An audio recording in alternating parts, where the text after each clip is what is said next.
الحمدللہ رب العالمین والصلاة والسلام علی سید الانبیاء والمرسلین اما بعد فاعوذ باللہ من الشیطان الرجیم بسم اللہ الرحمن الرحیم۔ صاحب بہار شریعت حضرت علامہ مولانا مفتی محمد امجد علی اعظمی رحمۃ اللہ تعالی علیہ بہار شریعت کے حصہ پنجم میں صفحہ نمبر 977 پر چاند دیکھنے کے بارے میں کچھ مسائل کا ذکر فرما رہے ہیں۔ مسئلہ نمبر 16 ارشاد فرماتے ہیں، یہاں مطلع صاف تھا مگر دوسری جگہ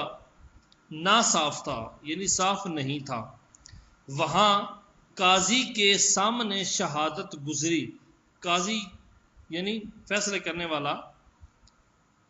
تو قاضی کے سامنے شہادت گزری، قاضی نے چاند ہونے کا حکم دیا۔ اب دو یا چند آدمیوں نے یہاں آ کر جہاں مطلع صاف تھا اس بات کی گواہی دی کہ فلاں قاضی کے یہاں یعنی فلاں قاضی کے پاس دو شخصوں نے فلاں رات میں چاند دیکھنے کی گواہی دی،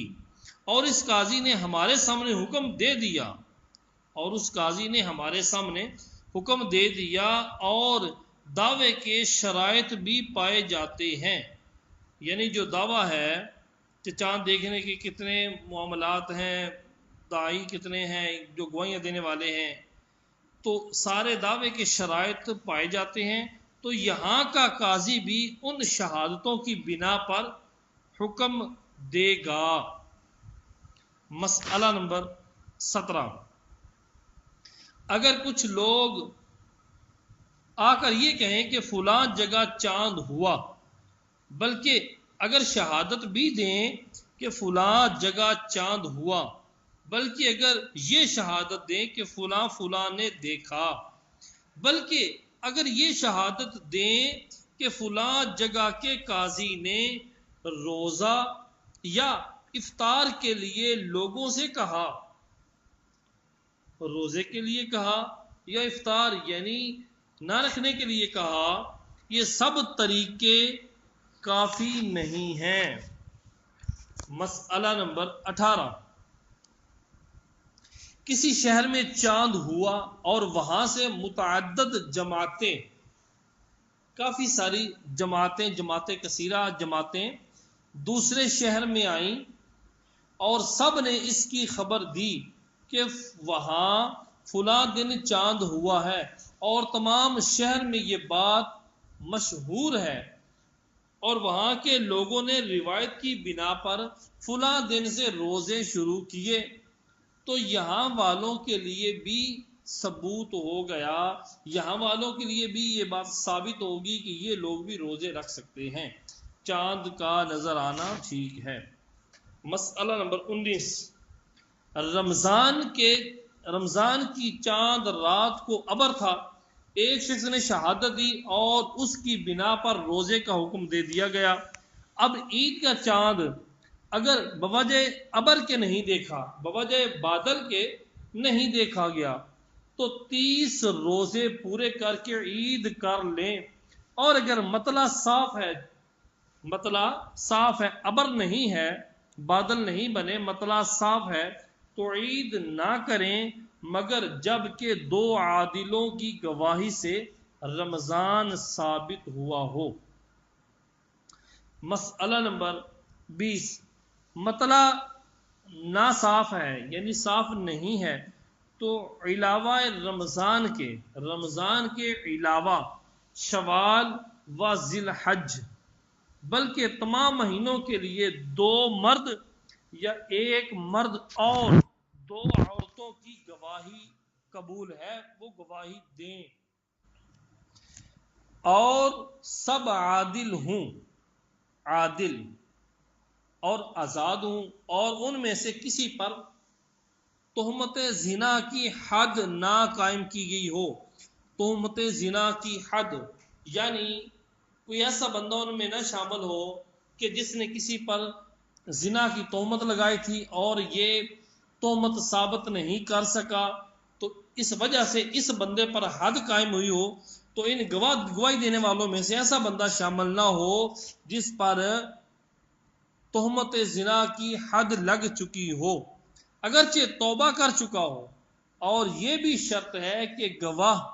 گواہی دیتے وقت یہ لفظ کہیں میں گواہی دیتا ہوں۔ مسئلہ نمبر 21، گاؤں میں دو شخصوں نے عید کا چاند دیکھا اور مطلع صاف نہیں ہے، نہ صاف ہے، اور وہاں کوئی ایسا نہیں جس کے پاس شہادت دیں، تو گاؤں والوں سے کہیں اگر یہ عادل ہوں تو لوگ عید کر لیں۔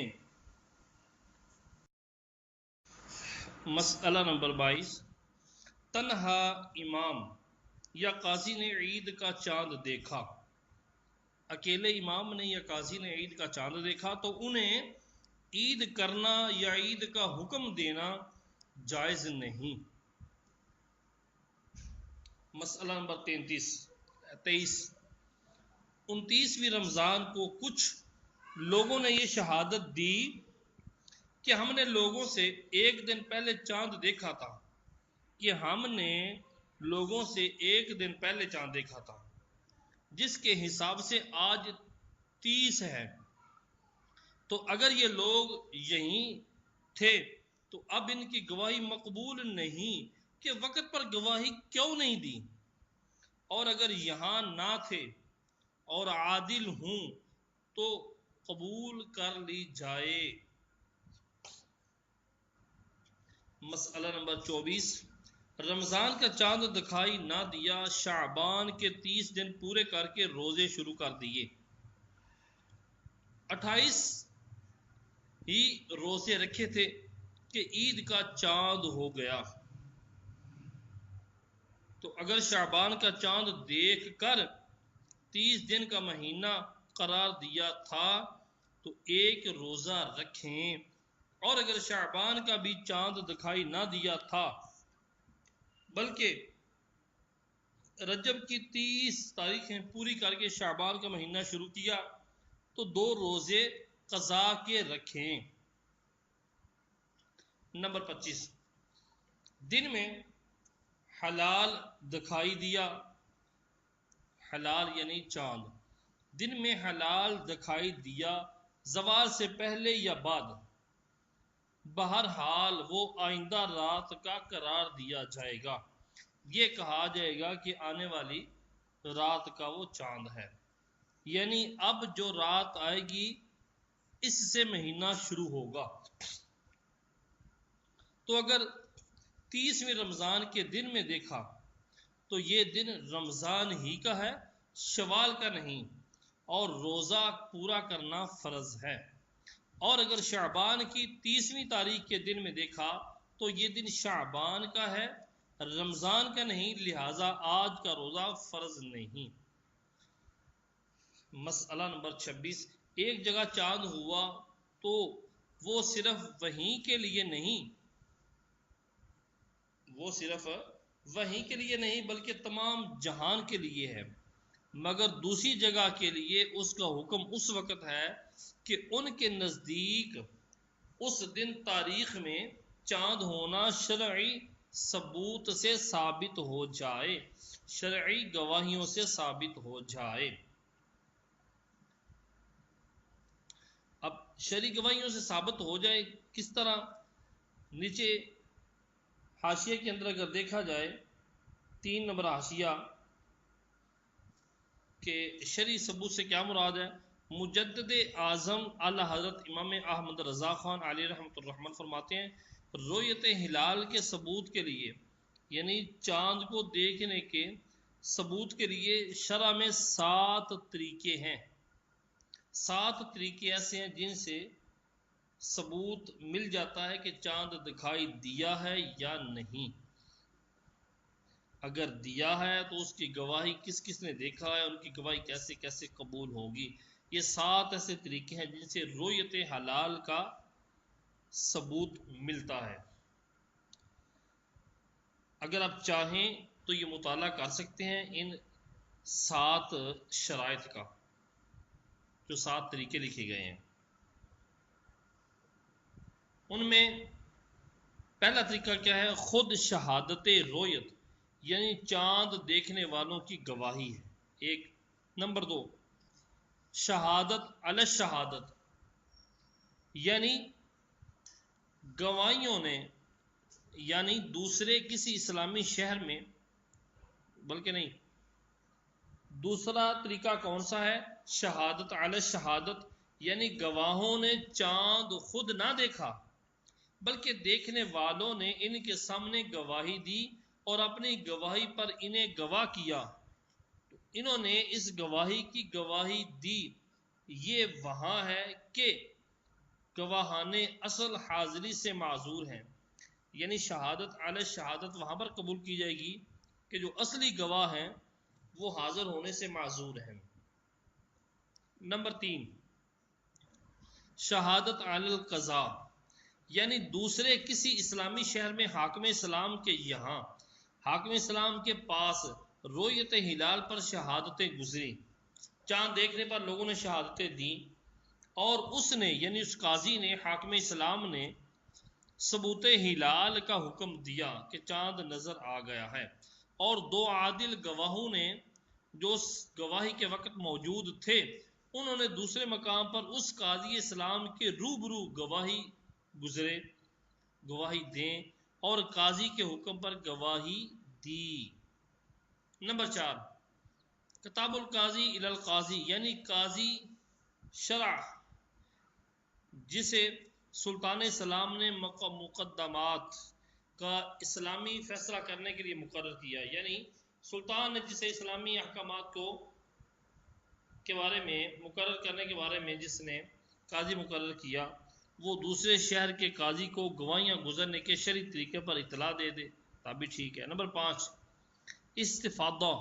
یعنی کسی اسلامی شہر سے متعدد جماعتیں آئیں اور سب یک زبان اپنے علم سے خبریں دے کہ وہاں فلاں دن رویت ہلال کی بنا پر روزہ یا عید تھی۔ لوگ کہیں، جماعتیں جو آئی ہیں گزری ہیں، وہ یک زبان ہو کر یہ کہیں کہ بھئی ہاں فلاں علاقے سے آئے ہیں، وہاں پر فلاں دن رات چاند دیکھنے کی بنا پر ان لوگوں نے روزہ رکھا ہے یا عید کی ہے۔ نمبر 6، اکمال مدت، یعنی ایک مہینے کے جب 30 دن کامل ہو جائیں تو دوسرے ماہ کا ہلال آپ ہی ثابت ہو جائے گا، دوسرے ماہ کا چاند آپ ہی ثابت ہو جائے گا کہ مہینہ 30 سے زائد کا نہ ہونا تو یقینی بات ہے۔ نمبر 7، اسلامی شہر میں حاکم شرع کے حکم سے، اسلامی شہر کے اندر حاکم شرع کے حکم سے 29 کی شام کو مثلاً توپیں داغی گئیں یا فائر ہوئے تو خاص اس شہر والوں یا اس شہر کے گرد اگر دیہات والوں کے واسطے توپوں کی آوازیں سننا بھی ثبوت ہلال کے ذریعوں میں سے ایک ذریعہ ہے۔ جی، یہ تھے وہ 7 طریقے جو رویت حلال کا ثبوت کرتے ہیں۔ جی، مسئلہ نمبر 26 چل رہا تھا کہ یعنی دیکھنے کی گواہی یا قاضی کے حکم کی شہادت گزرے یا متعدد جماعتیں وہاں سے آ کر خبر دیں کہ فلاں جگہ چاند ہوا ہے اور وہاں لوگوں نے روزہ رکھا یا عید کی ہے۔ مسئلہ نمبر 27، تار خط یا ٹیلی فون سے رویت ہلال نہیں ثابت ہو سکتی، چاند کا دیکھنا ٹیلی فون کے ذریعے یا تار کے ذریعے ثابت نہیں ہو سکتا، نہ بازاری افواہ اور جنتریوں اور اخباروں میں چھپا ہونا کوئی ثبوت ہے، یعنی بازاری افواہ ہو یا جنتریاں چھپ جاتی ہیں یا اخباروں وغیرہ میں یہ چھپا ہوا ہونا، یہ رویت ہلال کا کوئی طریقہ نہیں ہے۔ آج کل عموماً دیکھا جاتا ہے کہ 29 رمضان کو بکثرت ایک جگہ سے دوسری جگہ تار بھیجے جاتے ہیں کہ چاند ہوا یا نہیں، اگر کہیں سے تار آ گیا بس لو عید آ گئی۔ یہ محض ناجائز و حرام ہے۔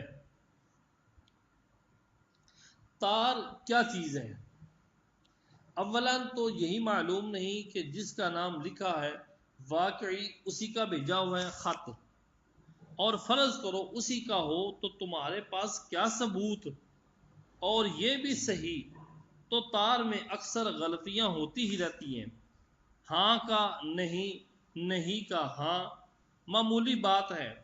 اور مانا کہ بالکل صحیح پہنچا تو یہ محض ایک خبر ہے، شہادت نہیں، اور وہ بھی بیسیوں واسطہ سے پہنچا ہے۔ اور اگر تار دینے والا انگریزی پڑھا ہوا نہیں تو کسی اور سے لکھوائے گا، معلوم نہیں کہ اس نے کیا لکھوایا یا اس نے کیا لکھا، آدمی کو دیا، اس نے تار دینے والے کے حوالے کیا، اب یہاں کے تار گھر میں پہنچا تو اس نے تقسیم کرنے والے کو دیا، اس نے اگر کسی اور کے حوالے کر دیا تو معلوم نہیں کتنے وسائط سے اس کو ملے، کتنے واسطوں سے، کتنے ذریعوں سے اس کو ملے، اور اگر اسی کو دیا جب بھی کتنے واسطے ہیں۔ پھر یہ دیکھیے کہ مسلمان مستور جس کا عادل و فاسق ہونا معلوم نہ ہو اس تک کی گواہی معتباری نہیں، اور یہاں جن جن ذریعوں سے تار پہنچا ان میں سب کے سب مسلمان ہی ہوں، یہ تو ایک عقلی احتمال ہے، عقل تو مان سکتی ہے لیکن ایسا ہونا سمجھ میں آتا نہیں، جس کا وجود معلوم نہیں ہوتا۔ اور اگر یہ مکتوب الی یعنی جس کو خط پہنچا ہے، مکتوب الی جس کو خط پہنچا ہے، یہ صاحب بھی انگریزی پڑھے نہ ہوں تو کسی سے پڑھوائیں گے، اگر کسی کافر نے پڑھا تو کیا اعتبار، اور مسلمان نے پڑھا تو کیا اعتماد کہ صحیح پڑھا۔ غرض شمار کیجئے تو بکثرت ایسی وجہ ہیں جو تار کے اعتبار کو کھوتی ہیں، فقہا نے خط کا تو اعتبار ہی نہ کیا، اگرچہ کاتب کے دستخط تحریر پہچانتا ہو اور اس پر اس کی مہر بھی ہو، کہ کیا الخط یشبہ الخط، خط کے مشابہ ہوتا ہے، مہر کے مشابہ ہوتی ہے، تو کجا تار کیا چیز ہے؟ واللہ تعالی عالم۔ مسئلہ نمبر 28، ہلال دیکھ کر اس کی طرف انگلی سے اشارہ کرنا مکروہ ہے، اگرچہ دوسرے کو بتانے کے لیے ہو۔ یہاں سے صدر الشریعہ بدر الطریقہ صفحہ نمبر 980 سے ان چیزوں کا بیان ارشاد فرماتے ہیں جن چیزوں سے روزہ نہیں ٹوٹتا۔ حدیث نمبر 1، صحیح بخاری و صحیح مسلم شریف میں ابو ہریرہ رضی اللہ تعالی عنہ سے مروی کہ رسول اللہ صلی اللہ تعالی علیہ وسلم فرماتے ہیں کہ جس روزہ دار نے بھول کر کھایا یا پیا وہ اپنے روزے کو پورا کرے کہ اسے اللہ عز و جل نے کھلایا اور پلایا۔ حدیث نمبر 2، ابو داؤد و ترمذی و ابن ماجہ و دارمی ابو ہریرہ رضی اللہ تعالی عنہ سے راوی کہ رسول اللہ صلی اللہ تعالی علیہ وآلہ وسلم نے فرمایا جس پر قے نے غلبہ کیا اس پر قضا نہیں، اور جس نے قصدن جان بوجھ کر قے کی اس پر روزے کی قضا ہے۔ مسئلہ حدیث مبارکہ نمبر 3، ترمذی انس رضی اللہ تعالیٰ عنہ سے راوی کہ ایک شخص نے خدمت اقدس میں حاضر ہو کر عرض کی میری آنکھ میں مرض ہے، کیا روزہ کی حالت میں سرما لگاؤں؟ فرمایا ہاں۔ نمبر 4، ترمذی ابو سعید رضی اللہ تعالیٰ عنہ سے راوی کہ رسول اللہ صلی اللہ علیہ وسلم نے فرمایا 3 چیزیں روزہ نہیں توڑتی، پچنا اور قے اور احتلام کا ہونا۔ تنبیہ، اس باب میں ان چیزوں کا بیان ہے جن سے روزہ نہیں ٹوٹتا، رہا یہ بات کہ ان سے روزہ مکروہ بھی ہوتا ہے یا نہیں اس سے اس باب کو تعلق نہیں، نہ یہ کہ وہ فعل جائز ہے یا ناجائز۔ اس باب میں تو صرف یہ بتایا جائے گا کہ روزہ ٹوٹتا ہے یا نہیں، البتہ وہ مکروہ ہے یا ایسا کرنا جائز ہے یا نہیں وہ ایک الگ عمل ہے اور الگ ٹاپک ہے۔ مسئلہ نمبر 1، بھول کر کھایا یا پیا یا جمع کیا، روزہ فاسد نہ ہوا نہ ٹوٹا، خواہ وہ روزہ فرض ہو یا نفل، اور روزہ کی نیت سے پہلے یہ چیزیں پائی گئیں، روزہ کی نیت سے پہلے یہ چیزیں پائی گئیں یا بعد میں، مگر جب یاد دلانے پر بھی یاد نہ آیا کہ روزہ دار ہے تو اب فاسد ہو جائے گا، بشرط یہ کہ یاد دلانے کے بعد یہ افعال واقع ہوئے ہوں، مگر اس صورت میں کفارہ لازم نہیں۔ مسئلہ نمبر 2، کسی روزہ دار کو ان افعال میں دیکھے، کسی روزہ دار کو یہ افعال کرتے ہوئے کھانا پینا جمع وغیرہ ان افعال میں دیکھے تو اسے یاد دلانا واجب ہے، یاد نہ دلایا تو گناہگار ہوا، مگر جب کہ وہ روزہ دار بہت کمزور ہو کہ یاد دلائے گا تو وہ کھانا تو چھوڑ دے گا، اور کمزوری اتنی بڑھ جائے گی کہ روزہ رکھنا دشوار ہوگا، اور کھا لے گا تو روزہ بھی اچھی طرح پورا کر لے گا اور دیگر عبادتیں بھی بخوبی ادا کر لے گا، تو اس صورت میں یاد نہ دلانا بہتر ہے۔ بعض مشائخ نے کہا جوان کو دیکھے تو یاد دلائے اور بوڑھے کو دیکھے تو یاد نہ دلانے میں حرج نہیں، مگر یہ حکم اکثر لحاظ سے تو ہے کہ جوان اکثر قوی ہوتے ہیں اور بوڑھے اکثر کمزور،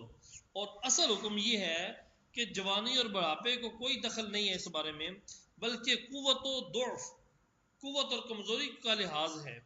لہٰذا اگر جوان اس قدر کمزور ہو تو یاد نہ دلانے میں حرج نہیں، اور بوڑھا قوی ہو تو یاد دلانا واجب ہے۔ مسئلہ نمبر 3، مکھی یا دھواں یا غبار حلق میں جانے سے روزہ نہیں ٹوٹتا، خواہ وہ غبار آٹے کا ہو کہ چکی پیسنے یا چھاننے میں اڑتا ہے، یا غلے کا غبار ہو، یا ہوا سے خاک اڑی، یا جانوروں کے کھر یا ٹاپ سے غبار اڑ کر حلق میں پہنچا، اگرچہ روزہ دار ہونا یاد تھا، اور اگر خود قصدن ارادتن دھواں پہنچایا تو روزہ فاسد ہو گیا، جبکہ روزہ دار ہونا یاد ہو، خواہ وہ کسی چیز کا ہو، دھواں ہو اور کسی طرح پہنچایا ہو، یہاں تک کہ اگر کی بتی وغیرہ خوشبو سلگتی تھی اس نے منہ قریب کر کے دھوئیں کو ناک سے کھینچا، روزہ جاتا رہا، یوں ہی حقہ پینے سے بھی روزہ ٹوٹ جاتا ہے، اگر روزہ یاد ہو اور حقہ پینے والا اگر پیے گا تو کفارہ بھی لازم آئے گا۔ مسئلہ نمبر 4، بھری سینگی لگوائی۔ بھری سینگی کیا ہوتی ہے؟ نیچے حاشی میں دیکھیں، جہاں سینگی لگانی ہوتی ہے پہلے اس جگہ کو تیز دھار آلے استرے وغیرہ سے زخم لگاتے ہیں، پھر کسی جانور کے سینگ کا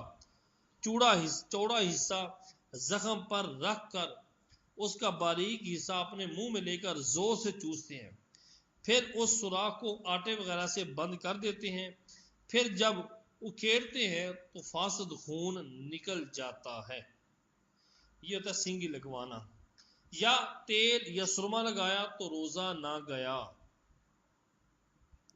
مسئلہ نمبر 4 دوبارہ سنیں، بھری سینگی لگوائی یا تیل یا سرما لگایا تو روزہ نہ گیا، اگرچہ تیل یا سرمے کا مزہ حلق میں محسوس ہوتا ہو، بلکہ تھوک میں سرمے کا رنگ بھی دکھائی دیتا ہو، جب بھی نہیں ٹوٹتا۔ نمبر 5، بوسہ لیا، بوسہ جسے ہم کس کہتے ہیں، بوسہ لیا مگر انزال نہ ہوا تو روزہ نہیں ٹوٹا، یوں ہی عورت کی طرف بلکہ عورت کی شرمگاہ کی طرف نظر کی مگر ہاتھ نہ لگایا اور انزال ہو گیا، اگرچہ بار بار نظر کرنے یا جمع وغیرہ کے خیال کرنے سے انزال ہوا، اگرچہ دیر تک خیال جمانے سے ایسا ہوا، ان سب صورتوں میں روزہ نہیں ٹوٹا۔ مسئلہ نمبر 6، غسل کیا اور پانی کی خنکی ٹھنڈک اندر محسوس ہوئی، گلے میں اندر،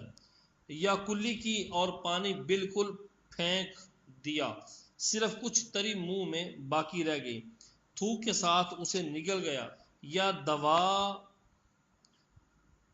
یا دوا کوٹی اور حلق میں اس کا مزہ محسوس ہوا،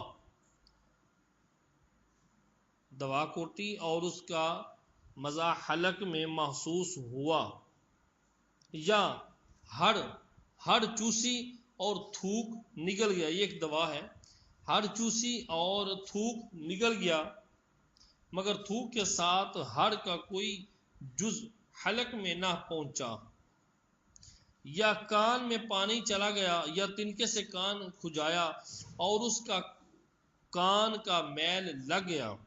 اس پر تنکے پر کان کا میل لگ گیا، پھر وہی میل لگا ہوا تنکا کان میں ڈالا، اگرچہ چند بار کیا ہو، یا دانت یا منہ میں خفیف چیز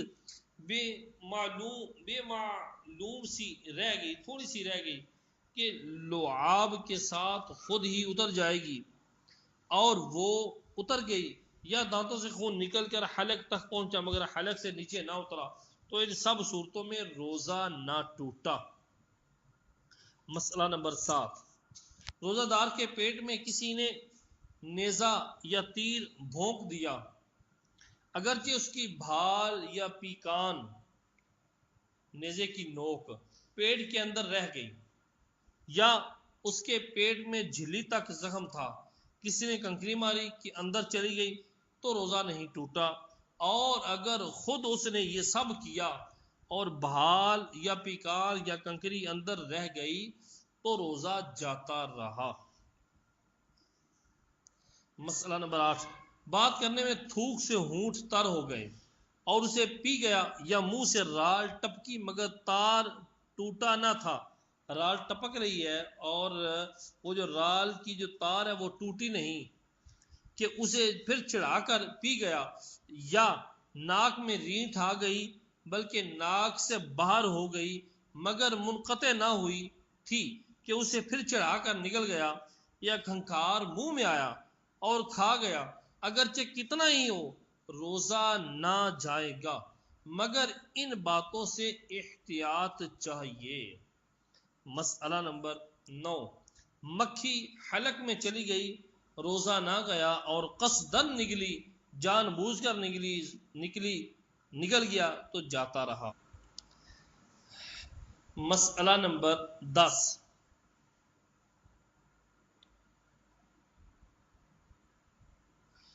مسئلہ نمبر 10 یہ ہے کہ بھولے سے جمع کر رہا تھا، یاد آتے ہی الگ ہو گیا، زوجہ کے ساتھ جمع کر رہا تھا اور جو ہی یاد آیا تو بیوی سے جدا ہو گیا، یا صبح صادق سے پہلے جمع میں مشغول تھا، صبح ہوتے ہی جدا ہو گیا، روزہ نہ گیا، اگرچہ دونوں صورتوں میں جدا ہونے کے بعد انزال ہو گیا ہو، اگرچہ دونوں صورتوں میں جدا ہونا یاد آنے اور صبح ہونے پر ہوا کہ جدا ہونے کی حرکت جمع نہیں ہے، اور اگر یاد آنے یا صبح ہونے پر فوراً الگ نہ ہوا، بیوی سے جدا نہ ہوا، اگرچہ صرف ٹھہر گیا اور حرکت نہ کی تو روزہ ٹوٹ گیا۔ مسئلہ نمبر 11، بھولے سے کھانا کھا رہا تھا، یاد آتے ہی فوراً لقمہ پھینک دیا، یا صبح صادق سے پہلے کھا رہا تھا اور صبح ہوتے ہی اگل دیا، باہر نکال دیا، روزہ نہ گیا، اور نگل لیا، جو منہ میں لقمہ تھا وہ نگل لیا، کھا گیا، تو دونوں صورتوں میں روزہ جاتا رہا۔ مسئلہ نمبر 12، غیر سبیلین، یعنی سبیلین کہتے ہیں دونوں راستے، اگلا مقام اور پچھلا مقام، غیر سبیلین میں جمع کیا تو جب تک انزال نہ ہو، منی نہ نکلے، روزہ نہ ٹوٹے گا۔ یوں ہی ہاتھ سے منی نکالنے میں اگرچہ یہ سخت حرام ہے کہ حدیث میں ایسے بندے کو ملعون، لعنتی فرمایا گیا ہے۔ مسئلہ نمبر 13، چوپایا یا مردہ سے جمع کیا اور انزال نہ ہوا تو روزہ نہ گیا، اور انزال ہوا تو روزہ جاتا رہا۔ جانور کا بوسہ لیا یا اس کی فرج کو چھوا، شرمگاہ کو چھوا تو روزہ نہ ٹوٹا اگرچہ انزال ہو گیا۔ مسئلہ نمبر 14، احتلام ہوا یا غیبت کی تو روزہ نہ گیا اگرچہ غیبت بہت سخت کبیرہ گناہ ہے۔ قرآن مجید میں غیبت کرنے کی نسبت فرمایا جیسے اپنے مردہ بھائی کا گوشت کھانا، اور حدیث میں فرمایا غیبت زنا سے بھی سخت تر ہے، اگرچہ غیبت کی وجہ سے روزے کی نورانیت جاتی رہتی ہے۔ مسئلہ نمبر 15، جنابت کی حالت میں، یعنی جنبی جس کو احتلام ہو جائے، جنبی جنابت کی حالت میں صبح کی، بلکہ اگرچہ سارا دن جنبی رہا روزہ نہ ٹوٹا مگر اتنی دیر تک جان بوجھ کر غسل نہ کرنا کہ نماز قضا ہو جائے، گناہ و حرام ہے۔ حدیث مبارکہ میں فرمایا کہ جنب جس گھر میں ہوتا ہے اس میں رحمت کے فرشتے نہیں آتے۔ نمبر 16، جن یعنی پری سے جمع کیا تو جب تک انزال نہ ہو روزہ نہ ٹوٹا، یعنی جب کہ انسانی شکل میں نہ ہو، اور انسانی شکل میں ہو تو وہی حکم ہے جو انسان سے جمع کرنے کا ہے۔ مسئلہ نمبر 17،